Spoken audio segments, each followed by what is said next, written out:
Well, hello everyone. Welcome back to Regular Train Reviews, Episode 1. If you were around for our pilot episode, the Class E300 Eurostar, then you are in for quite the treat. My name is Nick, my pronouns are they, them, and I am joined as always by my lovely co-host, Freddie. Hi, my name is Freddie, pronouns are he and him, and yeah, today we're talking about the X2000. Nick has prepared the slides this time, so they will be sort of leading our discussion. Yeah, so the X2000 has a very special place in my heart, and I'm gonna kind of work you through like what the whole thing is. So, the X2000. Let's jump to the first slide. Um, what is it? So the X2000s are Swedish train sets built by ABB, which is a Swedish engineering company, known as the SJ-X2, or just the X2, and they're designed to work on the rather curvy Swedish railway. So they are tilting trains.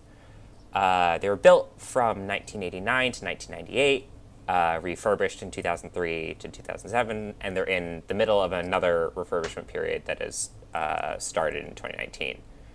They have a 6-coach consist with one locomotive, but one of the coaches on the end is a cab car, so it has a cab that's identical to the locomotive. And they operate for the Swedish railway company SJ, which is kind of a state-owned enterprise. These locomotives are they're quite iconic. They have this very nice stainless steel car body, this corrugated look. If we jump to the next slide, they're very shiny. They're very pretty. You can see the locomotive operating here in pull mode. So these trains can run forward or backwards, and they're designed for more like first class service. So a lot of the Swedish railway network is locomotive hauled, and this is supposed to be the higher speed, faster service. And they run at about 124, 125 miles an hour as their top speed. So there's nothing to bat an eye at.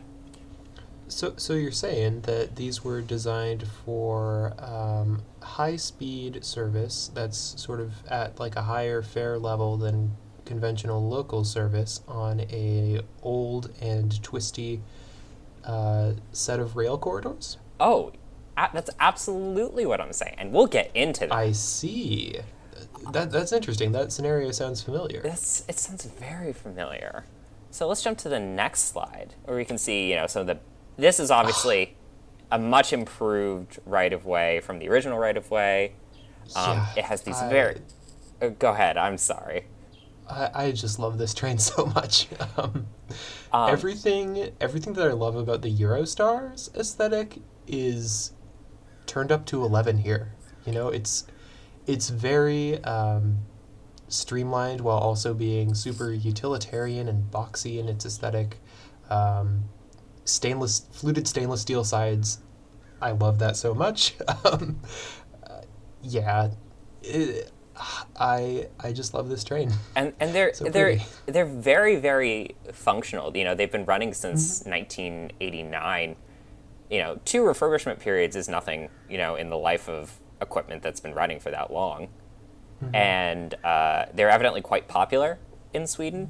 And a lot of their tilting technology was influenced by earlier work on pendolinos, and we'll have a whole moment about pendolinos later, like the Yes. pendolino tilting trains. But yeah, they can lean into corners and reduce a lot of the lateral forces that might make riders uncomfortable. If we jump to the next slide, you can see those beautiful stainless steel fluted sides. You can see the cab Yes. car. The funky thing about them is the 5 cars in the middle are all the same length. The cab car and the locomotive are 2 different lengths, Yes. which is interesting. Oh, and they can run coupled. There is a coupler Oh yeah. there's a coupling device at the front of the locomotive, which we'll see later. Yeah, it must be a pretty involved process to remove the nose cone, though. Yeah, Does the cab car have a coupling device? I'm not sure. I would suspect that they probably do. But that aerodynamic cowl is just kind of like in the way. Yeah, it's really on there. Yeah. Yeah. They kind of remind me a lot of the HSTs, the British HSTs. They have that kind of like wedge front and very boxy body. I like them a lot. They're very like the HSTs in some ways. I think the HSTs are starting to show their age, but these are really, aging like a fine wine, in my opinion. Yeah, they're lovely. I love how you can see so clearly. Sorry, the dog's barking. I love how you can see so clearly like the tilting cylinders. Oh yeah. On the bogies. I don't know if those are like roll cylinders or yaw dampers or some combination of both, but I just love how it's all there, and you can see it. It's all there, It's pretty cool. and it's very functional, and like there is nothing about it that when you look at it, it makes you go, huh, what's this for? It's built expressly for the purpose, and I think that's like one of the core tenets of Scandinavian design language. That's really interesting, is that we have these elements that are, purpose-built, their form and function are like equally balanced. Yeah. Which is really nice. I feel like a lot of that is absent in designs from like Alstom and Siemens that are a lot more common. They just look like plastic shells, and I know they tend to be pretty functional, but they don't look. They look great. They don't. Yeah. The X2000 though is like. Yeah, there's this very transparent design to it that. Yeah, the form and function go hand in hand, and I think that's really cool. Yeah. So, let's jump to the next slide. And you might be asking yourself, for everyone who's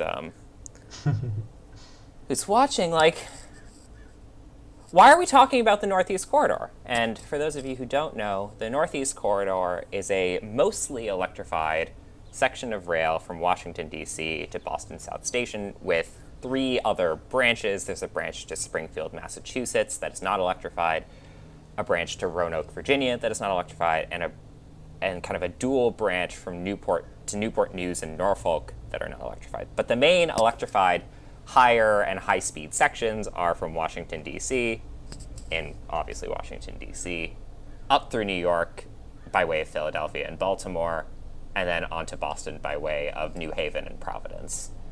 And, what does this Scandinavian train that seemingly has nothing to do with, American railroading and kind of the weird state of American railroading have to do with it? Well, let's flash back. Well, they both use a lot of fluted stainless steel. Well, they do use a lot of fluted stainless steel. But let's flash back to the early 90s. The Northeast Corridor modernization program is happening. The system is being upgraded. The rails are being upgraded. The track beds are being upgraded. The system is finally getting fully electrified north of New Haven all the way to Boston. Higher speed segments are being built with the goal of 150 mile an hour running. But Amtrak doesn't have a train yet.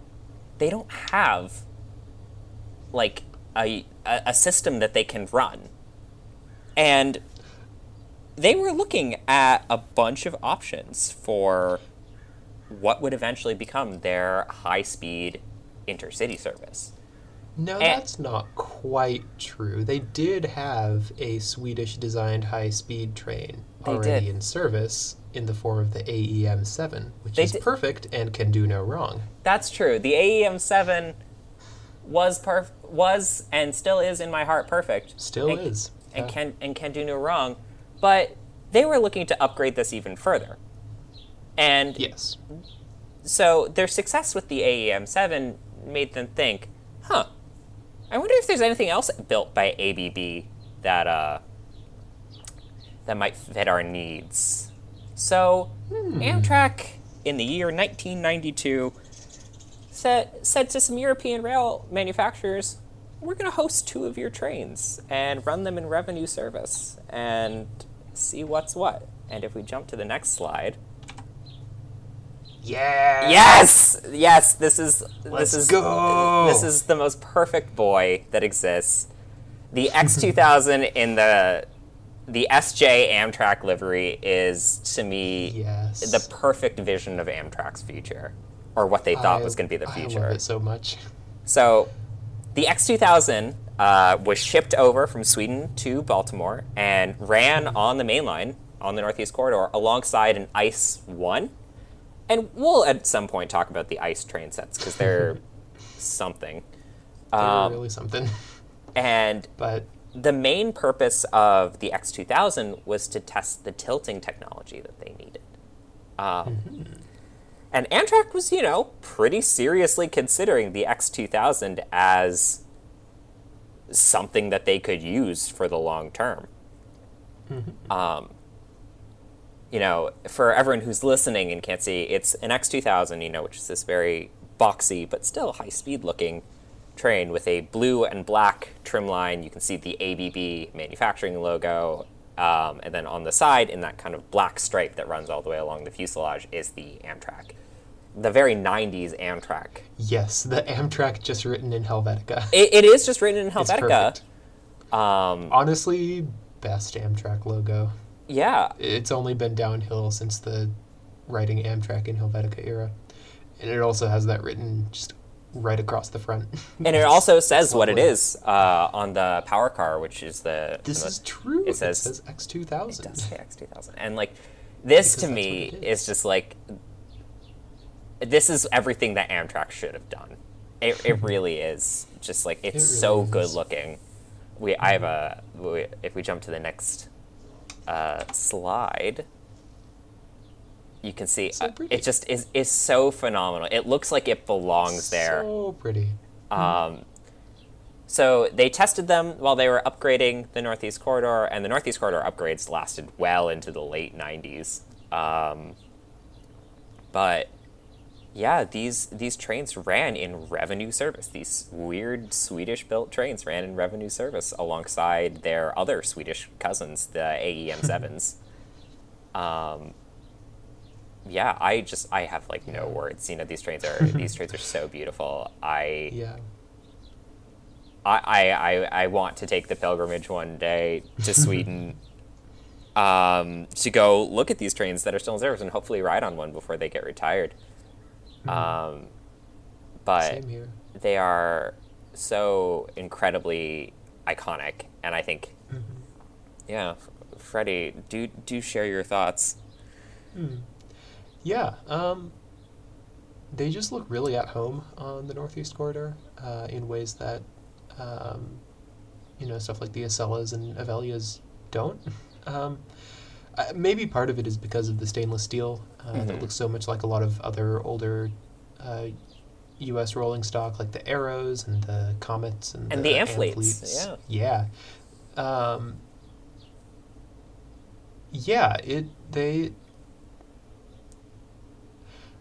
I also have no words. It's just this podcast episode. They're just so good. This episode might be short because we don't have a lot to say.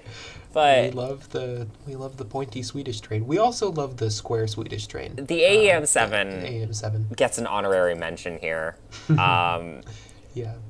It did better service than the Metroliners it was designed to be an interim replacement for. They lasted well up into the mid-2010s, and there's one that is going to be doing the testing for the Caltrain CalMod program. There's two, actually. Oh, there's two? Yeah, there's two. Two on the peninsula. Which is so exciting. I want to go and see them sometime soon. Yeah. I think we should. We as a podcast team should go do this live reporting from the front. But yeah, it's just these trains just fit so well in the very kind of functional way that the good corridors of Amtrak operate. you look at some of the Illinois services, or you look at the Northeast Corridor, or like the Pacific Surfliner, the corridor services where Amtrak makes money, it's this equipment that just works. And like, it is not the newest, and it's not the fastest. Doesn't have to be. But it works. Yeah, it works. And I just... It does all of the thing. It is the future of the 90s, Yeah, absolutely. It also feels like the future of the 60s as well. It really looks to me like what the Metroliner should have looked like. Oh, yes. Because it does have the same sort of like very functional design, but it also doesn't have any of the sort of weird design by committee compromises that the Metroliner did. We will have a whole episode about the Metroliner, I'm sure. Yeah, the Metroliner is... It's really something. It's really something, but like, this looks like it could have been like a study for upgrades to the Metroliner, or like what the Metroliner could have been, which is, something that Freddie and I have talked about extensively in our kind of shitposty, somewhat realistic transit map project that we're working on called Metroliner Monday. Yes. So stay tuned for more about that. We'll talk about Metroliner Monday. Yes, it is pure X2000 fan fiction. Yeah, it is. We really like the X2000, if you couldn't tell. It is a love letter to everything that the X2000 is and wasn't. And super excited to share that with you all when it eventually happens. So if we jump to the next slide, it's just like it's a beauty shot. So for everyone who's listening, I love her. And not watching, this is a shot of the X2000 with the Philadelphia skyline in the background. I think leaving or arrive. I think this is actually arriving at 30th Street Station, coming south. Okay. But it looks so functional. Like if you were to like look at those videos, from 1960 about like what 2000 is going to look like in the future. It's like that's what this was. It's these like sleek metal trains. Like that's the thing, metal trains. It's just like it works so well as this like very functional piece of equipment. And like, yeah, it feels like where American passenger rail design would have gone if it hadn't been sort of kneecapped by the Federal Highway Act. Yeah. It feels so at home in the Northeast Corridor. I know we've said this a lot and we're sort of repeating ourselves, but it feels like it should be there. It should have been her. Yeah, it should have been her. And like the Northeast Corridor is a very, like if you look at the infrastructure there, it's old, but functional. Old, twisty, but very high capacity. Like I've spent a lot of time on the Northeast Corridor, growing up in the Northeast, going to school in the Northeast. And you kind of come to appreciate it for like what it does. I would never think about flying to Philly or New York from Washington, D.C. It's always just like, oh, when do I get my train tickets? Because it just works. And like these trains could run better service than the Metroliners that the Acellas that would end up kind of being the brainchild of Bombardier and Alstom. Yeah. These trains could run better service because they were faster and lighter, and just performed better. The Acellas, for anyone who's listening who was alive and remembers this, had a rather poor entry into service.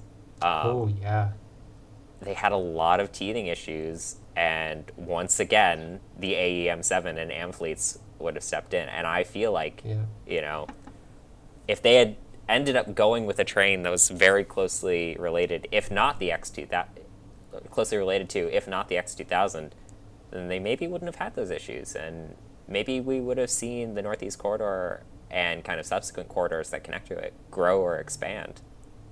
Yeah.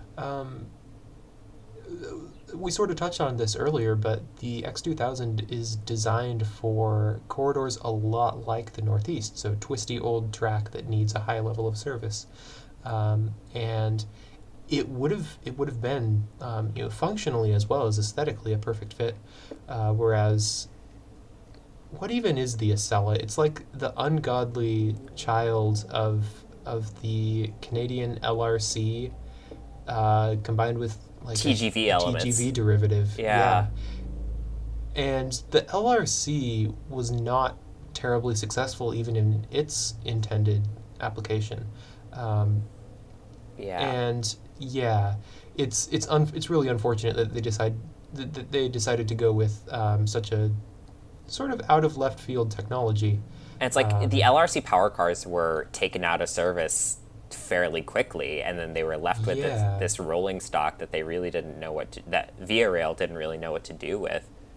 And so they keep using the LRC cars, weirdly enough, with the tilt mechanism disabled. Yeah. And it's like, this was a technology that had everything baked into it from the get-go. Mm-hmm. It's not like, you had to worry about it, or, you had to engineer a new system for this. It was already there. Yeah, I genuinely don't understand why they didn't go with this. I know. I think they saw the LRC. I think they saw the LRC as sort of more of a proven option since it had already operated on North American track. Yeah. And it was already in service there, but. And the FRA at this time had some weird requirements, which have been waived now. But thanks to Caltrain, largely, right? Thanks to Caltrain and a couple other programs, including the Avelias, because the Avelias are pretty stock. Okay. But they're the new Acelas, yeah. But the old Acelas were so very heavy, custom. And they were so heavy and so custom built. And I think maybe one of the reasons they didn't end up selecting the X2000 was retrofitting would have been an issue for FRA requirements, but I don't know. It's a really unfortunate choice that they made. If we jump to the next slide, we can see the ICE 1. Yes. And it's completely unmodified except for the Helvetica Amtrak at the front. It's just white with a red stripe, just like it is on the Deutsche Bahn. And it's like, this was a time for Amtrak where it was like, was this the future? This is them. This is, for everyone, again, who's listening, this is the X2000 and the ICE 1 in Penn Station. I had to check if this was Penn Station, but then I see Long Island Railroad. And, it's kind of wondering, is this the future of Amtrak? And the cold and brutal answer is no. Unfortunately. But, again... Maybe fortunately in the case of the ICE. Yeah. The ICE, I think... The ICE train set was, I think, more of a test of the, two power cars on each end as, a technology, and also, being able to adapt to multiple voltages. Yeah. Because the Northeast Corridor is a mess of voltages. Oh, that's right. Yeah. I mean, the X2000 could also do that, but again, these were the new and popular things, because the TGV had been around for a while, and maybe it is that they wanted to couple LRC with TGV technology because those were the two most proven technological things, but I don't know. What could have been? It's really interesting stuff to think about. But it gets weirder. It does get weirder. This is true. It gets so much weirder. So if we jump to the next slide. So, again, outside of Sweden and their too brief stint on the Northeast Corridor, the X2 saw service in China. Only one of them. Only one X2 unit. On the Guangsheng Railway, which is now just a relatively small section of the massive high-speed network in China. Yeah. And for everyone who is not looking at this with your eyes, but instead listening with your Yeah. ears, it is We've got an X2000 it's got like a blue stripe going around the windows, and then on either side of that is a bright red stripe that goes around the nose. and some lettering that I cannot read because Yeah, me neither. But then it's got that like rail cross section logo on the front. I really like that logo. yeah, me too. Yeah. Um, But yeah, it's a very garish color scheme, if I do say so. It's bright red. It's so red and so blue. And so only one unit, only one train saw service in China. And then the 2008 Sichuan earthquake happened, and the train set was damaged and was ultimately returned to Sweden. And they briefly put it in a museum to just kind of hold it and like work on it. And then they actually took, I think, either some of the cars or the power car and returned it back into service on the Swedish rail network. Nice. So this weird freakazoid example of X2 export lives on. Yeah. However, It gets even this weirder. was not the furthest afield X2 exports would make it. If we go to our We next, go to our next slide, and so we've got. so you may be asking yourself, what's happening in these images? And the long story is that I cannot tell you. The short answer is that, Australia has for a long time been kind of like attempting to dip their toe in high-speed rail and being kind of like, oh, that's too much. That's scary. And so they operate modified HSTs in the form of the XPT, which is, again, we'll touch on that later. But like, yeah, it's very interesting. So what they did is they dragged a couple coaches around with an XPT to showcase this technology, which makes me think that there were, talks or ideas of converting the X2000 into either a diesel train set or a dual mode train set. But yeah, the picture we have here is on one side we've got an X2 power car with like this really weird serif font Country Link written across the front, and it's the same livery as the Amtrak one. Is it the same unit as the Amtrak one? I don't know. Don't know. It seems like it might be. I'm not sure. That's the one they just like let go around for everyone. Yeah. And then on the other side we have an XPT, which looks like the British Intercity 125. It's got this like rounded wedge front that's very distinctive, and it's this very powerful diesel engine coupled to an X2 train set. It's so weird. Cursed, but also kind of makes a lot of sense. Like both of them were very, designed to retrofit old networks for high-ish speed service, and some were more successful than others. Yeah. And it's just like it's so weird. Such a strange demo. So some honorable mentions. There's footage of the X2 in Australia. We should link driving that. around very slowly. Yeah, we'll link it in the description. Very slowly tilting back and forth. And, the X2000 was also kind of dragged around parts of the Northeast and like the rest of the country in the U.S. Oh yeah, it went all around the country. Both Freddie and I have matching X2000 1993 US tour shirts. Yeah. Yeah.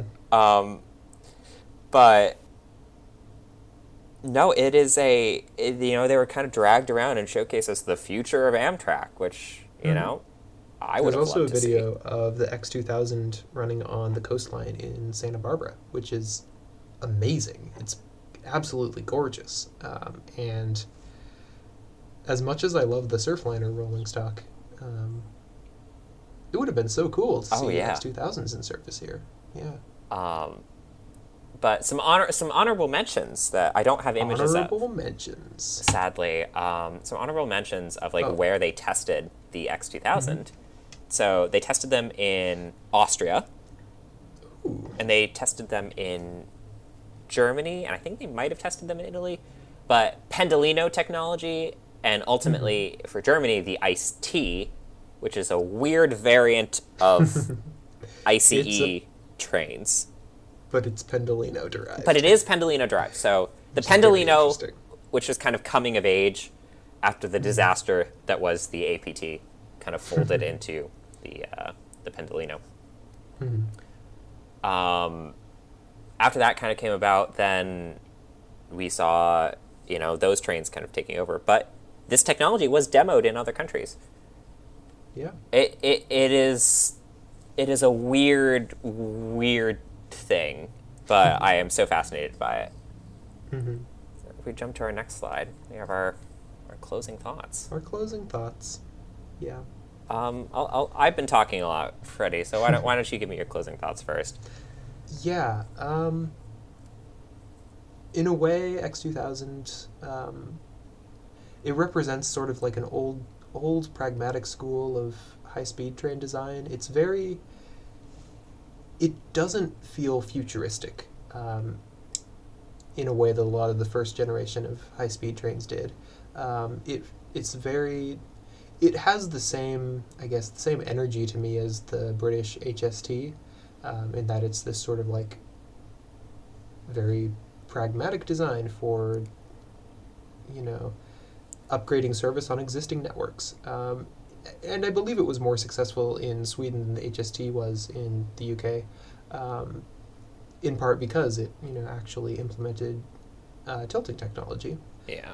I believe, since it's derived from Pendolino, it is ultimately derived from APT? Question mark? Yeah, the tilting technology kind of bled out, Yeah. from the corpse that was the APT. The corpse of the APT program. And we'll have to talk about APT because it's really the APT incredible. and Pendolino family, wild, love it. But like that kind of tilting technology and the weird development work that came out of that kind of very experimental era in rail design lends itself so perfectly to the X2000, in my opinion. I think it is so exemplary of what the future could have looked like. And I think, there are some lessons that we in the United States did learn from the X2000. Tilting train technology was a big one. And we're now seeing more advanced tilting train technology in the second generation of the Acellas. That's right. The Avelias are tilting trains. They are tilting trains, thank God. Thank God. The first gen Acellas are also tilting trains, and their tilting mechanisms were rough. Terrible, right? I have spent some time on the Acellas. Their tilting mechanisms are... you know when you're going around a corner. Yeah. But yeah, so I guess if we take a step back and look at like the broader high-speed rail narratives, there was the first generation, which was the Shinkansen and I believe it's the TGV Sud-Est. Is that the first one? But they were these massive new infrastructure projects on dedicated networks, and they were very much visions of the future. There were these... They sort of took the public imagination by storm just by being so above everything else, and the immense power that they had to operate these very direct services. And they sort of spawned a world of imitators who were trying to get the same level of futurism without the same level of infrastructure. And most of these were wildly unsuccessful. Yeah. We have the APT in Britain, which was this incredibly ambitious tilting train project that was a commercial disaster and a publicity disaster. We have the Metroliner in the U.S., which overheated itself to death. it overheated itself. It had no aerodynamics, which I think is amazing. But it also failed to revolutionize the Northeast Corridor. We had some We attempts had- elsewhere in Europe. Really, Britain and the U.S. is kind of the second step of high-speed rail after France and Japan. Was just like largely a failure. Yeah, we had the HST, which in the UK as well, which was it was okay, I guess. They weren't terribly safe, but they were Functional. successful, and people like them. And some of them are still in service. This is true. They're gradually getting moved to like further and further out in the network in terms of like ridership. Yeah. Just as the main lines get electrified, which is something that should really happen in the U.S. as Yeah. well. But yeah, so there was this whole second generation of high-speed rail that was focusing on vehicle technology more so than vehicle technology with its own dedicated infrastructure. And it seemed like the X2000 was the only... It sort of stands out in that generation as like a successful example of the tilting train concept. I would argue that if we're gonna put, Metroliner and APT and kind of things of that era as kind of a generation 2, I'd argue that the X2000 is a little bit 2.5. That it has a tilting technology and the lightweight car body design, but good implementation. Yeah. And if we're to talk a little bit further about like what Generation 3 and I would argue Generation 4. Generation 3 is some of the newer TGVs, the duplex TGVs. And then Generation 4 is newer high-speed trains like the Hitachi Frecciarossa. Yes. And Beloved. the Chinese high-speed rail network and the newer Shinkansens in Japan. So it did a lot for technology demonstration, and I think that's in a way it kind of fulfilled its mission for Amtrak. But I don't think Amtrak learned, and I don't think Amtrak took the information that they needed to take away from it. Yeah. Instead of running a lightweight stainless steel or aluminum train, they ran units that were so heavy that they were limited to 6 cars and were called pigs by their engineering crews. It is exemplary of the ways in which Amtrak did not learn. And I think, they've been running those trains Do you think they're starting to learn with the Avelia? The Avelia is still like, it's very heavy. It's very overpowered for the Northeast Corridor. Yeah. There's, a couple miles in, what is it, Connecticut or something that is actually like TGV level high speed. Oh, that's in Rhode Island, and it's like Island, yeah. It's not even TGV level speed; it's 150. Oh. And there's sections in New Jersey that are being upgraded to 165, but are not quite there yet. They've been doing sprint tests back and forth. Okay. But I still think the Avelias are, like you said, very overpowered, very, and it's non-EMU, which I think which would do the Northeast Corridor proud. I don't think Amtrak has quite learned. I think they're very averse to dedicated train sets right now. Yeah. But I think that is starting to change as we look at things like the new Charger and Siemens Venture concepts that are coming. They are doing something kind of similar to the X2000. Trains that can run at 125, albeit with no tilting technology, with a dedicated locomotive power car on one end and a cab car on the other, albeit this is a dual mode system so they can run south of Washington, D.C. I think they have learned a little bit in terms of functionality, in terms of this is a coupled train set, and like the X2000, they could be rearranged for passenger demand. But I don't think those lessons have been brought to the entire network. And I don't think definitely not. that, in some ways, I think the X2000's feed more into their plans for the future of the regional system than the Acela. Because the Acela still feels very experimental to me, and it's not quite working how they want it to. Yeah, it doesn't do everything it was intended to. It doesn't go quite as fast as they wanted. It tilts, but badly. At least the current generation ones do. Yeah. But the dream of the tilting train is, even though we're introducing the new Avelias, it's on its way out. Because as Amtrak embarks on this massive, massive fleet standardization with Siemens contracts, pretty much none of those have tilting technology. No.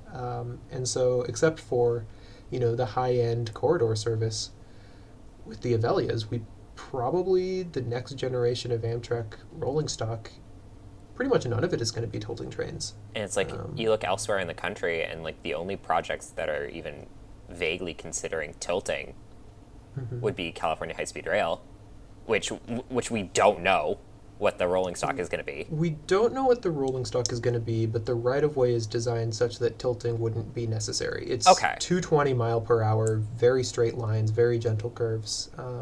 It's probably going to be Volaro rolling stock. Or like some weird Siemens Volaro runs this country. Or some weird Volaro derivative. Because like Deutsche Bahn is doing the management, right? They have a lot of Deutsche Bahn personnel on the... And they're very, very familiar with Volaro. So it's probably going to be a Volaro or a Volaro Novo. There's always hope that it could be a KTX EUM derivative. Oh, I think that please. would be neat. They haven't eliminated Hyundai Rotem yet from the rolling stock bidding. But Deutsche Bahn already has the operating contract, I think. And it's it's probably going to be Volaros.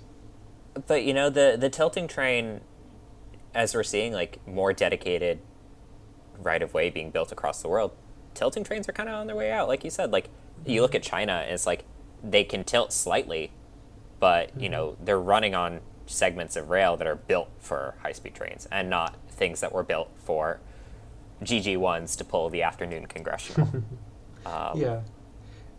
And I guess I have been watching some old documentaries about the APT, and there's very much this sort of like dream of the tilting train of bringing high-speed service to legacy networks.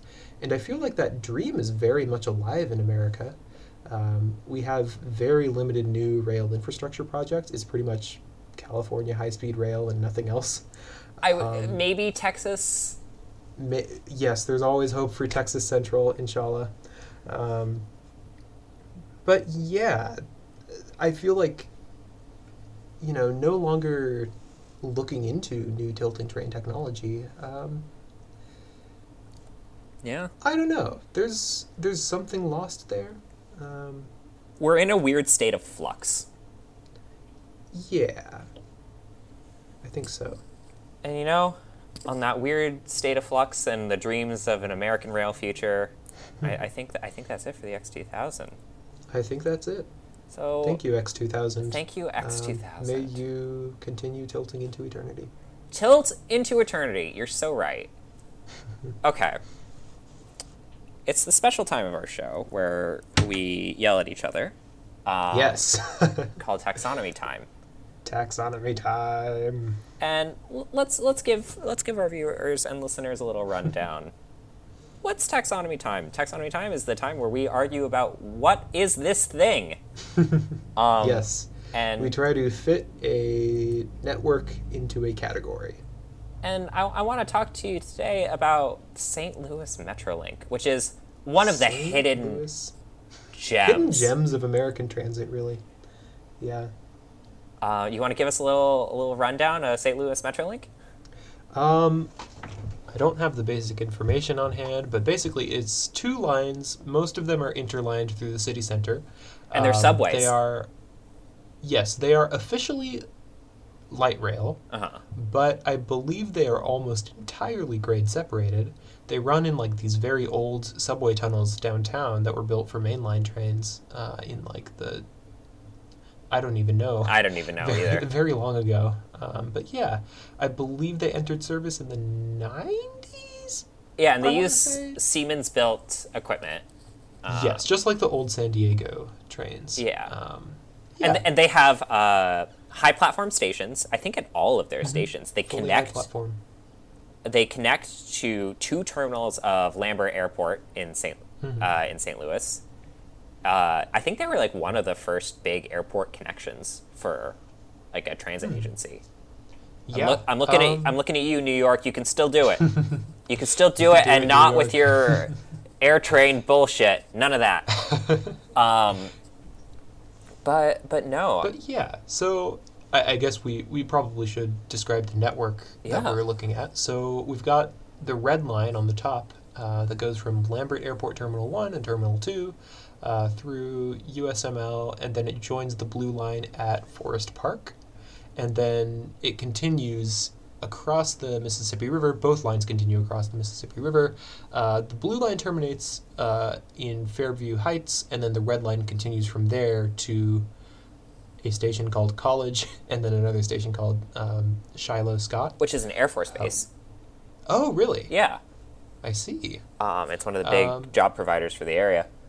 I see. And then the blue line on the west side goes to University City, I-64 and I-44 through a lot of other suburbs.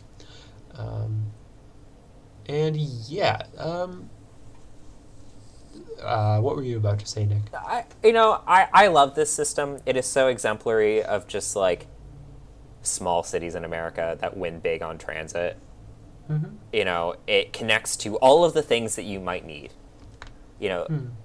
It is one of the cities in America, and this is unfortunately quite rare, where I don't have to get like a $50 Uber or cab ride to get from the airport to downtown. Honorable mentions to that are Chicago, San Francisco, Washington, D.C. If I think. Oh, no, Atlanta, too. And Denver. Oh, yeah, shout out RTD. Shout out to RTD. But, like, that's besides the point. This system is great, but is it an S-Bahn? And if you remember from our last episode, we were talking about the difference between an S-Bahn and a U-Bahn. Mm-hmm.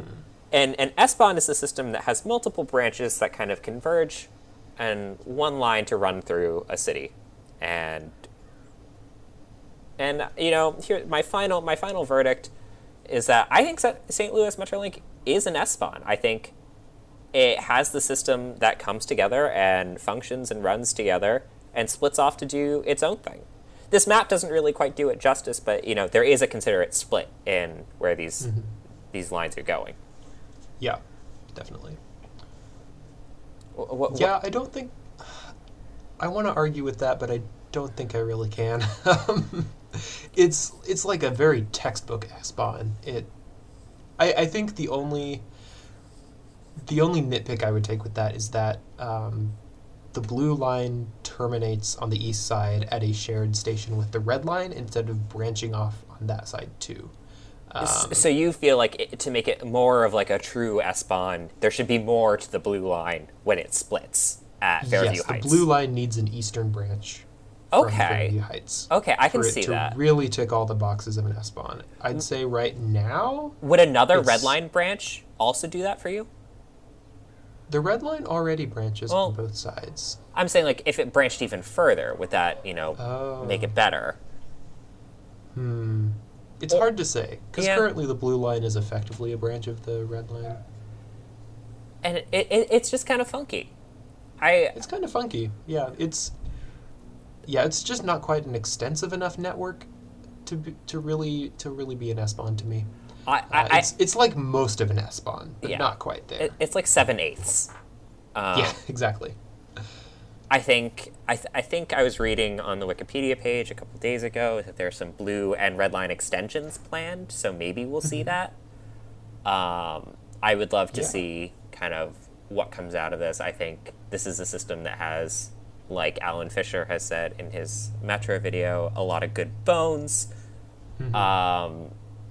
But it's, I hope it gets the ridership that it needs to grow. You should all go visit St. Louis and take Metrolink. Yeah. I just think this is a really cool system. Like, St. Louis has so much cool architecture, and seeing these little trains just weaving in between the gigantic buildings at really quite a considerable speed. I just think that's really cool. It feels, I don't know, futuristic in like a 1910s sort of way. Ooh, yeah. Like Yeah. the very transatlantic radio accents. Yeah. This is the vision of the future. Yes, exactly. That's the vibe. Electric trains running silently under your cities. Yes. It does feel like that. And I think especially Americans take that for granted because we're kind of still wigged out by the idea of like a light rail. Even though light rail is becoming rapidly one of the most like popular systems to build in the United States. No, it's really something. I really admire it for everything that it does. But yeah, that's our taxonomy time for St. Louis Metrolink. Freddie, Right. you got any?